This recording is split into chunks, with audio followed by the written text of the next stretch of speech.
Welcome to the Big O Show on the Overreaction Sports Network, powered by Believe. Still the same damn kid from Oklahoma, same old dreams hanging off of my shoulders, wishing and waiting on a shooting star for all to see.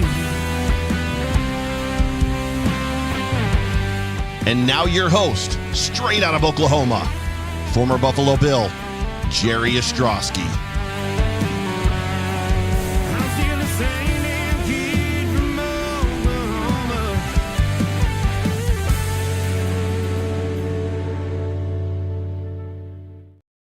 Welcome in, everybody. It is Thursday night here on the Overreaction Buffalo Sports Network, powered by Believe. I am the Big O, Jerry Ostrowski, coming at you Thursdays, 8 Eastern, 7 Central. As always, we're going to talk about the Buffalo Bills. We're going to talk about training camp. There's some things I want to get into, but as always, if you're watching on X, if you're watching on Facebook Live, hop on over to YouTube, get in the comments like all of our good friends do every week. Ryan, Richard Rush, Tracy, Maggie, I appreciate you jumping in tonight, watching the show. We got a lot to talk about. It'll be just me tonight. I'm going solo. The boys gave me the night off. And as we get closer to the season, right after probably that first preseason game, we'll come back with our full lineup of shows. Off Tackle with John Fina on Monday night. We'll have On the Beat on Tuesday nights. Hump Day Hotline on Wednesdays, as the triumphant return of Jay Spence the King was last night, as Joe and him had the first Hump Day Hotline on the new network. And then Thursdays will be, of course, the Big O Show, followed by If These Walls Could Talk on Friday. And then Sunday will be our Overreaction post-game show. So I'm fired up about the lineup. I hope you are too. As always, hit the like button. Let's see how many likes we can get. And also hit the subscribe button. We have a way to watch. A lot of people that watch the shows aren't subscribed. If you have a chance, please go to YouTube, go to our page, Overreaction Buffalo, and hit that subscribe button. Let's get to 2,000 before the start of the season. We're slowly creeping. We're slowly moving on up the boards. We want to get to 2,000 before the start of the season. You can help us do that by hitting that subscribe button. So tonight, you think about it, folks, we've been diving into the off season. We've been diving into preseason camp at St. John Fisher. The boys are getting a little bit irritated. As I've talked about before, it's hard for an adult to live in a college dorm, especially when you got that nice house, that nice condo, apartment, your bed, your furniture, your PlayStation, TVs, all that stuff, maybe your wife, your kids, your family. You want to go home at some point. And the boys got a little bit scrappy earlier than I figured they would. About usually day 7, day 10 is when that stuff starts hitting. They got after it a little bit sooner, about day 5, day 4. So they're obviously ready to go. And they need to be ready to go because here pretty soon after tomorrow, we are 1 week away from breaking camp. 1 week left at St. John Fisher. We pack up the semis. We pack up the team trucks. And we head back to Orchard Park as we get ready for that August 10th preseason opener at home against the Chicago Bears. You want to get somewhat of a look at the Bears tonight? You can do that right now. Go pop your television on. Hall of Fame game in Canton as the Bears are taking on the Houston Texans. Hey, man, Bears already came out and said none of the potential starters are playing tonight. The main thing you want to watch tonight, though, in tonight's game, folks, watch the kickoffs. See how the new kickoff rules affect the kickoff, how the new rules affect the kickoff return. It's something to watch. It's something that I think all 32 teams or the other 30 teams will look at tonight to see just what the other teams are doing with these new kickoff rules, because they are definitely interesting. They're new, and it's going to change the way the game goes a little bit. Things are going to a little bit. But again, subscribe, hit like button. Here's today's show. Here's what we're going to bring to you. And we got 1 week to go. And with 1 week to go, me, myself,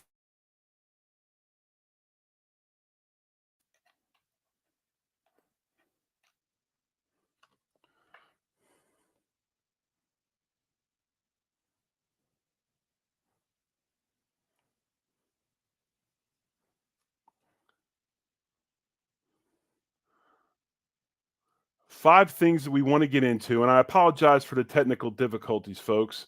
Obviously, right now I'm having a few issues, and the if you're on the comments, just let me know if you can hear me or not. If you can hear me, let me know. If you can't hear me, I'll go ahead and reboot and we'll restart the show. But I believe that I can still be heard. So if that's the case, please let me know, and we will go from there.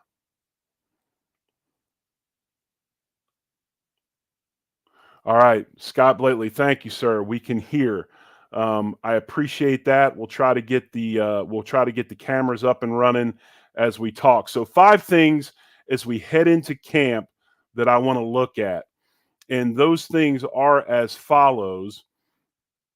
And as I try to maneuver this stuff around, oh, I need a producer. Anyway, okay. So those 5 things are as such: safety, depth, and injury plan. Okay. So as we're looking at this season, as we move forward, we've already had a bunch of injuries in the safety room. Safety injuries that are concerning.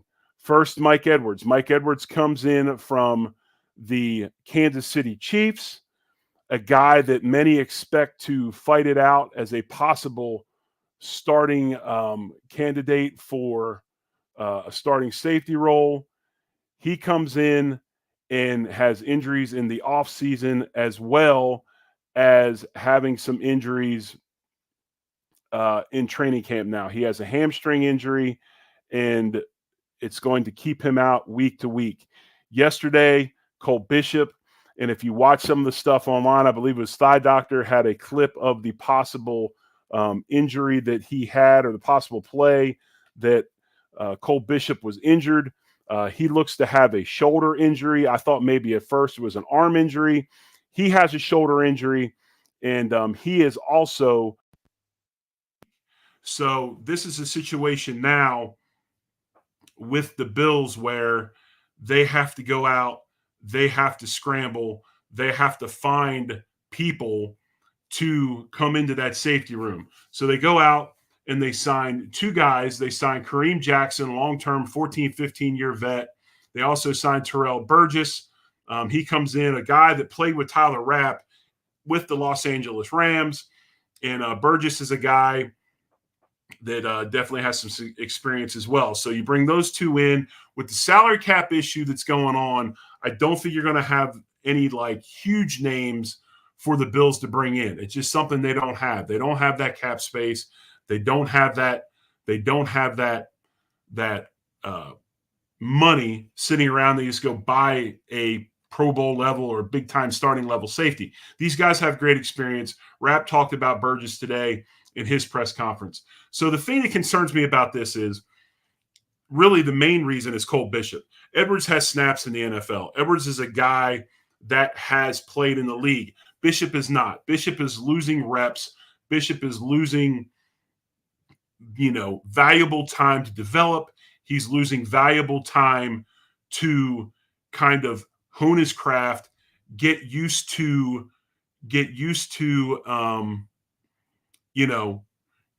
this defense. Rapp talks about it today. There's a ton of calls that the safeties have to make. So you look at that. So they bring in Jackson and Burgess to kind of fill the gap. The one thing that we have heard from Bills camp, Damar Hamlin, Rapp talks about how well he has done, not only in the preseason, but also how well he has done in, the spring, but in the summer as well. He's really coming on. He's got a lot of growth to him. And Damar is showing a lot of consistent play, and that huge growth from the spring to now gives us another option at safety room that, quite honestly, folks, a lot of us were not really relying on. A lot of us were wondering,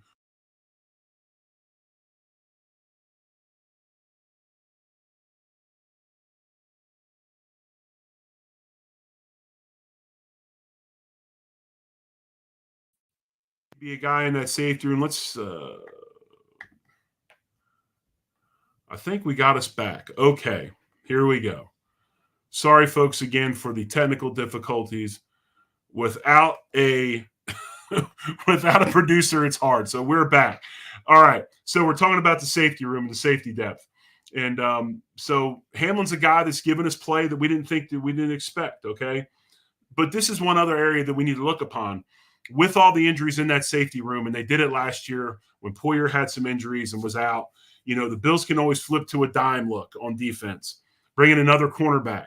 And that's something we're going to get into in a minute with some flexibility in some other spots because of play by other players. We'll get into that in a second. But do the Bills then slide into some dime looks as well? So safety is one of the 5 areas that, as we move to the end of this camp, we're heading back to Orchard Park. We've got to really look at and figure this injury plan, this depth situation out at that spot. Second is the wide receivers. I mean, we looked at this, and the wide receivers going into the season, many felt this was a weakness. Many felt this was an area that we were not going to have enough key players at. We're not going to have enough, playmakers at. And all of a sudden, this is a room that has too many. Keon Coleman is doing a wonderful job. And obviously, we have Keon Coleman. We got Curtis Samuels, who hops in and out of receiver and also running back. And that's important, and we're going to talk about that in a second.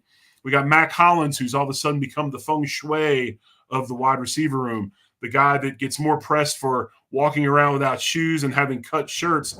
Any Phillies fans out there, he looks like Manny Trio from the 80s, from the 1980 World Series team. Manny Trio was doing that way back in the day. And then we also got Khalil Shakir.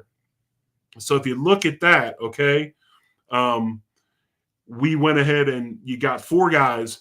And by the way, Andy, I believe I do have fiber optic internet. I'm having camera issues, not internet issues, I believe, but I appreciate the advice. But if you look at this, they kept 5 wide receivers last year. And can you say they keep 5? Maybe possibly 6. If you take Samuels, move him to the running back room, you can go ahead and keep maybe 2 guys on that roster that maybe you'd have had to have cut one of them. It's amazing to me because every year the Bills have that darling of camp, right? They have that one player that's the darling of camp. Everybody falls in love with him. Everybody talks about him.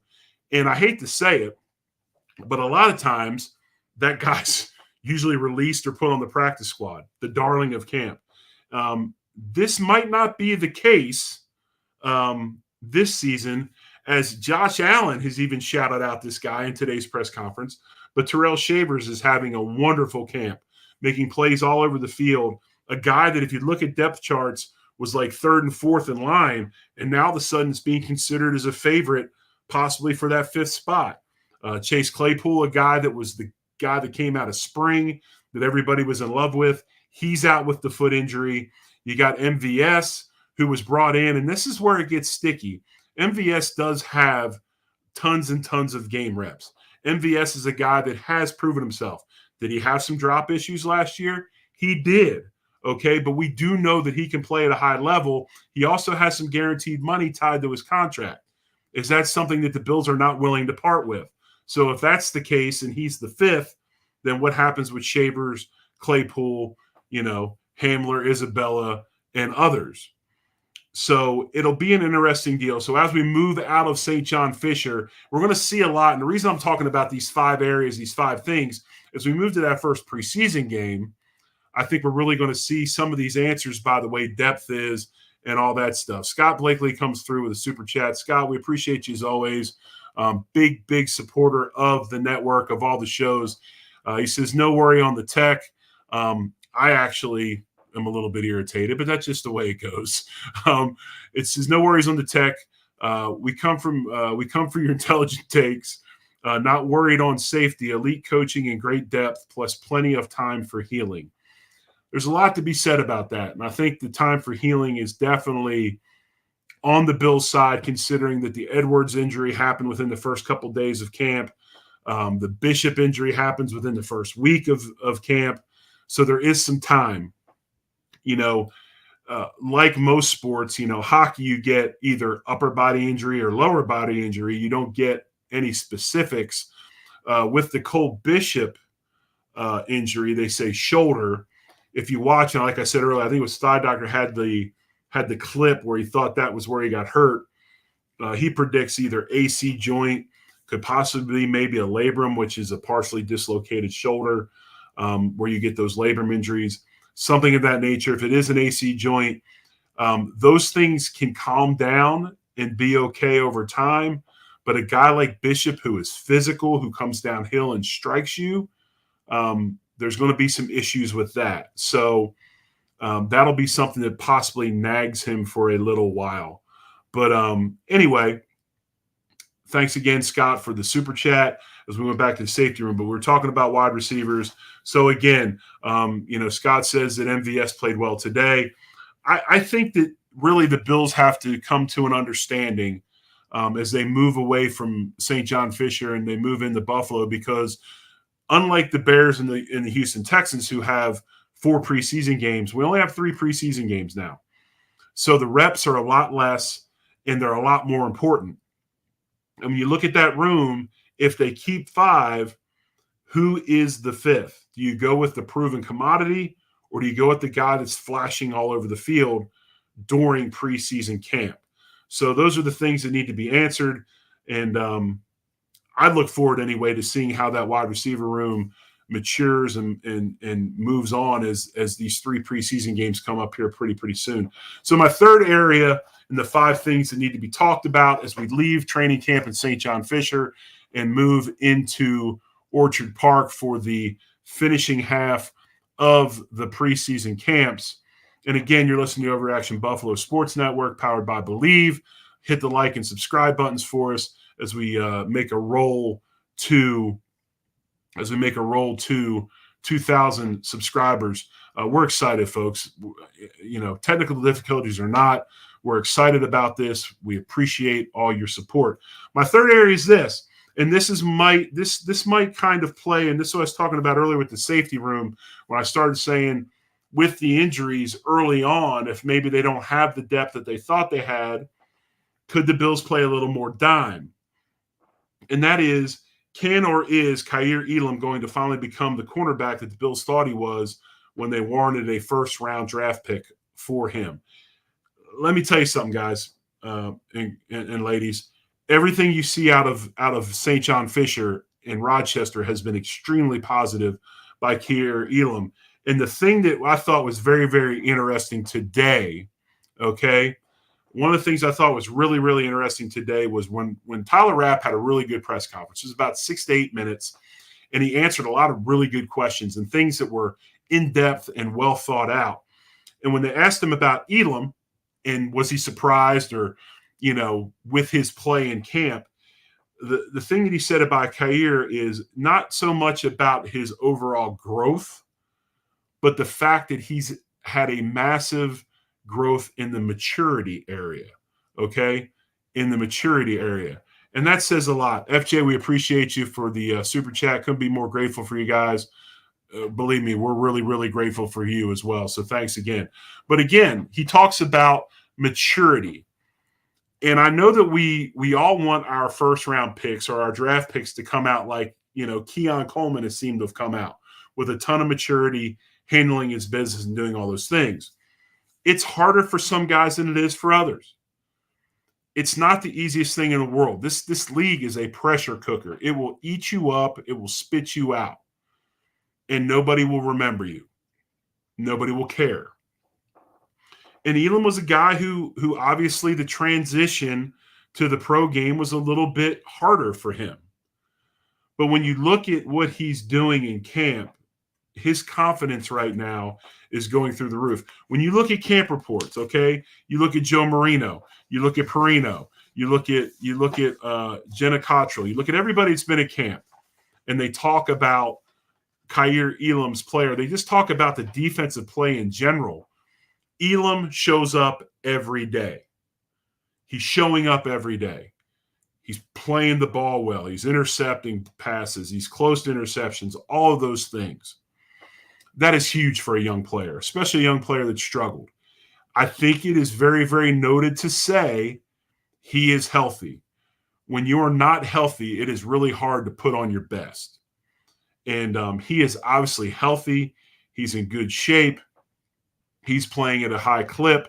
Can he continue as we move out of St. John Fisher to Orchard Park and can he continue to play at that high level? That's one of 5 areas that I want to continue to track as we leave St. John Fisher in a week and head back into Buffalo as we get into our 3 preseason games. The 4th area that I'm looking at, one of the things that's been crazy to me, folks, and I don't know if anybody else has picked this up, other than some nitpicky, the snaps haven't been as clean as they were in the past and those kinds of things. You have to understand, I mean, McGovern hasn't played true blue every snap center in quite some time. He had a few games at Dallas before we got him last year, but he hadn't played a ton of games at center. So when you watch this offensive line and, you watch McGovern for the snaps, but the thing that's been amazing to me is crickets. Nobody's talking about this O-line. And when nobody's talking about an offensive line, that's usually a really, really good thing. That's usually a good thing for a football team because that means they're playing well. When you look at this group, the starting group, okay, you got Dawkins, Pro Bowler. You got Edwards, who was a backup last year. He seems to be coming around and playing well at left guard. Haven't heard anything about, Collins taking that over, Clapp taking that over, or anything else. There doesn't seem to be a battle at that spot.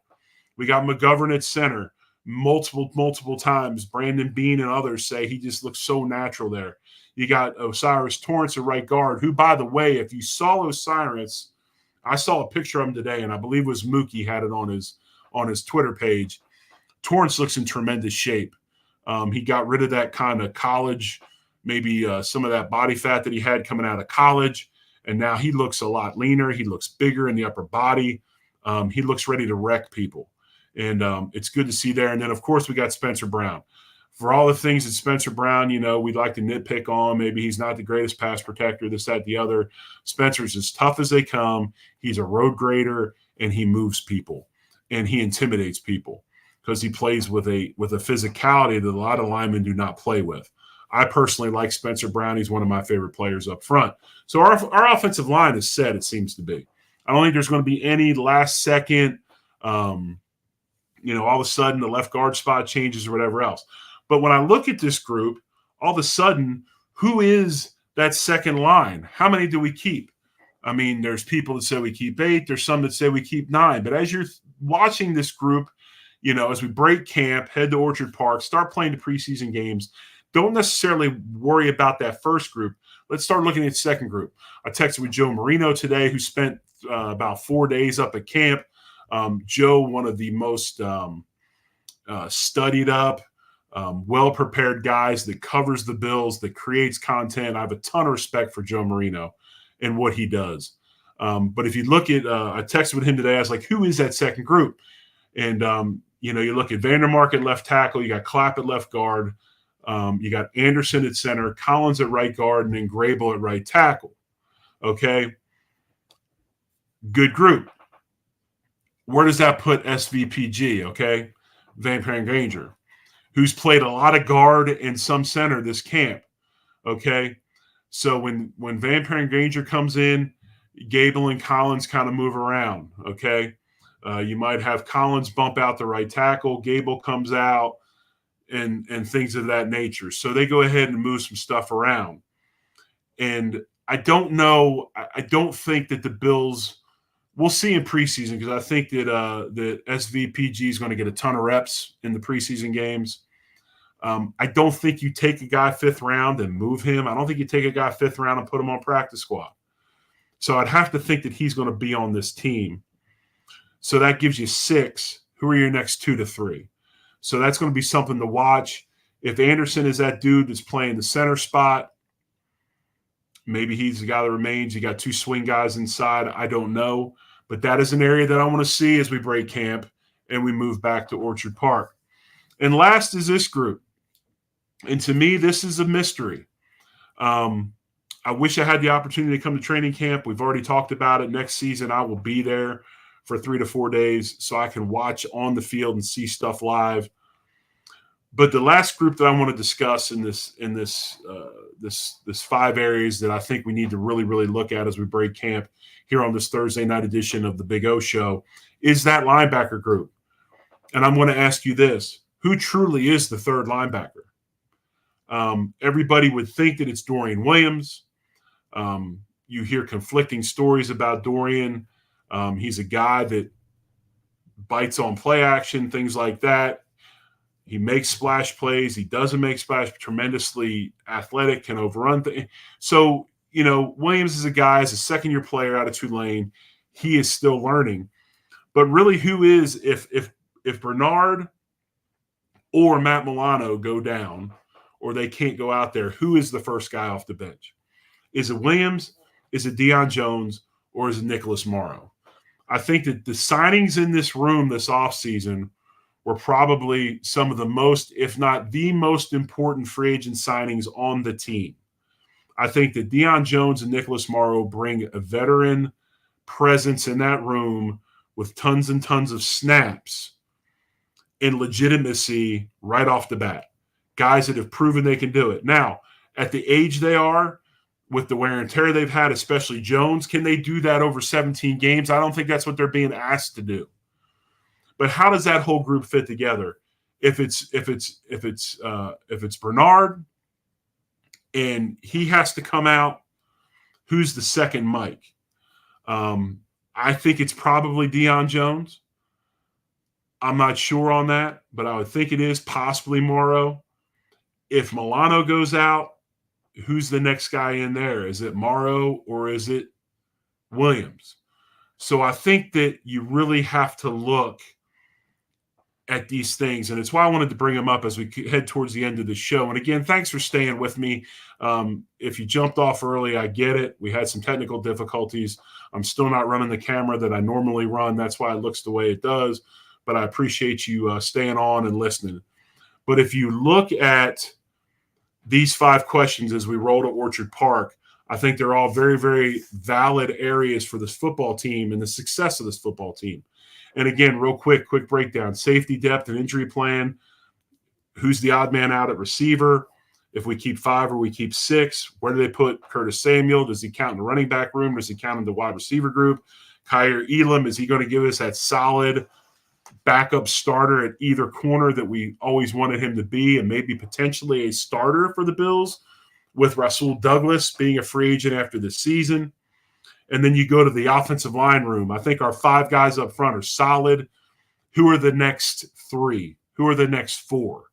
I think that's a very, very strong question, a strong area to look at. And then finally, what does that linebacker room look like? Who are truly the backups, and where are they backups? Where do they all fit? So those are the 5 things I want to get into. And as we get closer and closer to August 10th, we're 9 days away from our first preseason game. I believe we're 7 or 8 days away from breaking camp. The season opener is quickly coming upon us. And for this team to be successful, I think these 5 areas need to be addressed and, need to be looked at. And it's something you guys as fans can look at, as the Mafia can look at as we hit these preseason games. So again, please hit the like button. Please hit the subscribe button. I appreciate you guys as always. Thank you so much for watching. And I appreciate you working through the technical difficulties. And we'll be back on. So we got tonight, Big O show tomorrow night, if these walls could talk. I don't know what the fellas are talking about. Last week's show was awesome. My man Woody was on last week, former equipment manager at the Buffalo Bills. John and I could tell you about one of his side hustles that he made a ton of money on. Probably bought a new car or a house off of this side hustle. But that's for another later show. So check those guys out. They got a lot going on. Then Sunday night will be the Overreaction show with myself, Joe, and John. So again, thanks as always for watching the Big O Show. Thursday nights, 8 Eastern, 7 Central, right here on the Overreaction Buffalo Sports Network, powered by Believe. Folks, I appreciate you very much. Thanks for sticking with me. As always, much love, and go Bills. I'm still the same.